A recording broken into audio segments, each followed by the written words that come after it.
वैसे तुम्हें शादी की अंगूठी की इतनी फिक्र क्यों है? जब शादी की अंगूठी पहनी थी तो मैं पुरसुकून थी, लेकिन जब से वो गुम हुई है पता नहीं मुझे क्या हो गया है, कुछ भी अच्छा नहीं। हाँ समझ गया। तुम खुशफहमी का शिकार हो गई हो कि तुम जैसी अंगूठी उतारोगी तो मर्दों की लाइन लग जाएगी तुम्हारे पीछे, है ना? पता नहीं कहाँ चली गई। उफ। तो तुम अब भी वही ढूंढ रही हो क्या? मैं ढूंढ रही हूँ, अगर तुम्हें मिले तो मुझे दे देना। अगर हमारी गलती से शादी ना होती तो आज तुम ये अंगूठी ना ढूंढ रही होती। और मैं ये बात दोहरा दूं कि हमारी शादी गलती से हुई है, याद रखना ये बात। करीम तुम ढूंढ क्या रहे हो वहाँ पर? मैं अपनी कोई जरूरी चीज ढूंढ रहा हूँ, तुम्हें इससे क्या, मुझे ढूंढने दो। शादीशुदा तो कभी अपनी अंगूठी मत उतारना, समझ आई तुम्हें? एकदम से वो अंगूठी तुम्हारे लिए इतनी अहम होगी क्या बात? लो, जो अंगूठी तुम इतने दिन से ढूंढ रही थी वो यहाँ पड़ी हुई है, इधर ये देखो। आयशा, ये यहाँ कैसे? इसे मैंने इस जगह 10 बार ढूंढा मगर नहीं मिली। मुझे लगता है तुम्हारी आंखें खराब हैं।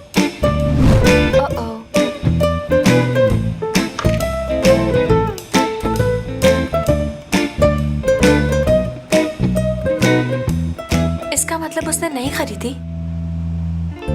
उसे मेरी इतनी परवाह है,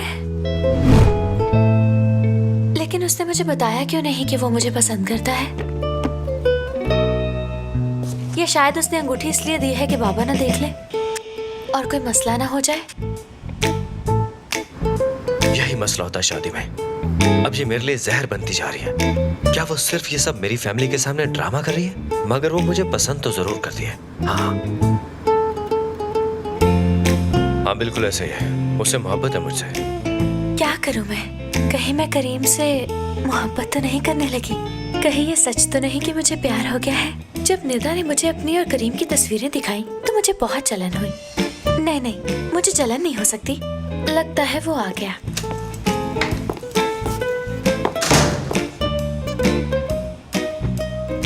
अब बेहतर यही होगा कि मैं उसे ना देखूं, ठीक है ना?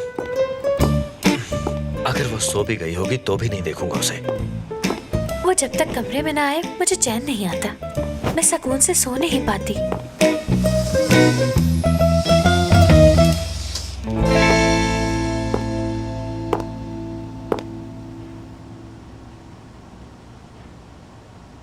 आज तुम बेड पे ना सोना, आज मैं वहां सोऊंगा। बहुत दिन हो गए तुम्हें यहाँ सोते हुए। ठीक है, सो जाओ। बहुत जिद्दी हो तुम। क्या बात है, खैर तो है ना? आज तुमने पहले की तरह जिद नहीं की। मैं भला क्यों जिद करने लगी? रोज तुमसे इतना ज्यादा लड़ती हूँ, सोचा आज सुकून से सो जाओ तुम। हाँ, दरअसल मुझे अभी नींद नहीं आ रही है, तो अगर तुम्हें फौरन नींद आ रही है तो सो जाओ। खामखा तुम्हें डिस्टर्बेंस होगी तो तुम ऐसा करो कि वहीं पर सो जाओ। हाँ ठीक है, तुम सो जाओ वहाँ, मुझे कोई मसला नहीं है इधर। क्या यार, ये लड़की किसी भी हाल में खुश नहीं होती।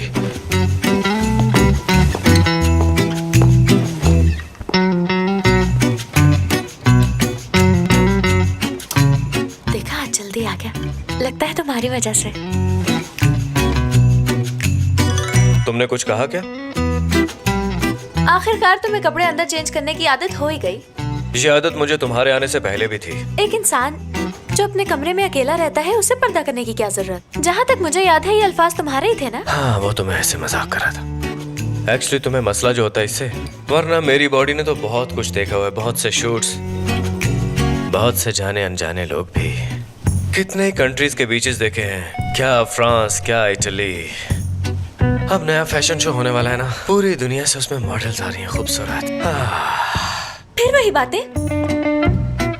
मोहसिन अंकल को पता चला तो वो तुम्हें छोड़ेंगे नहीं, लिहाजा बेहतर है कि तुम ये छोटे छोटे झूठ बोलना छोड़ दो, तुम्हारे लिए अच्छा है। क्या लगता है तुम्हें? हाँ, अगर मैं किसी लड़की को नजर भर के देख लूं ना तो वो मेरी गुलाम हो जाती है।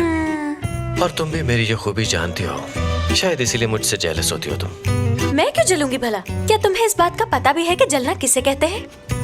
आज मैं तुम्हें बताती हूँ कि जलना किसे कहते हैं। जो तुमने उमर के साथ किया उससे जलना कहते हैं, इसी को जलन कहते हैं।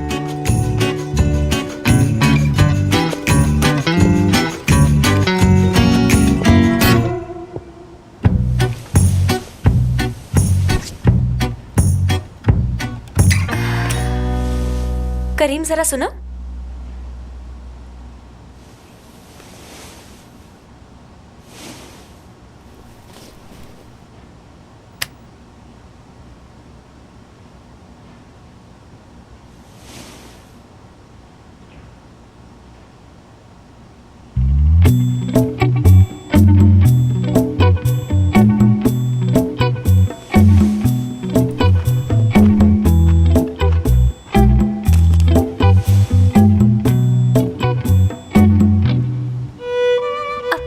क्या करने आ गए?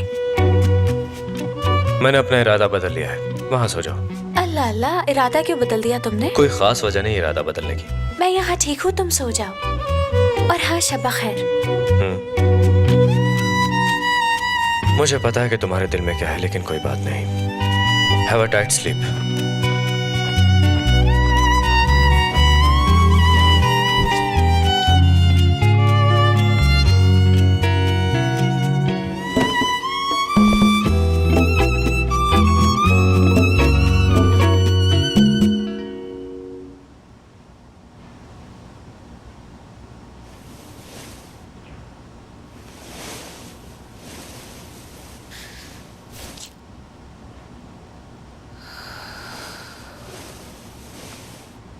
अपने ट्राउजर के बगैर तो वो कभी सोया ही नहीं।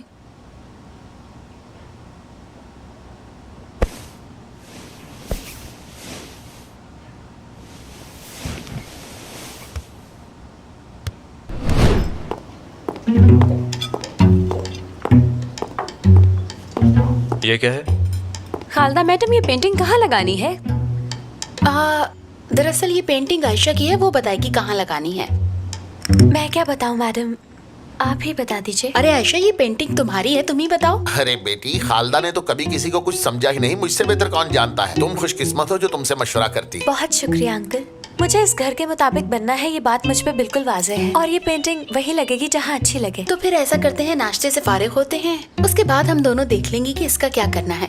अगर हम दोनों बाहमी मशवरे से चलेंगी तो मेरे ख्याल से ये अच्छा रहेगा। ठीक है ना आयशा? तुमने देखा बेटा कि ये बर्फ किस तरह आहिस्ता आहिस्ता पिघल रही है? जी बिल्कुल बाबा।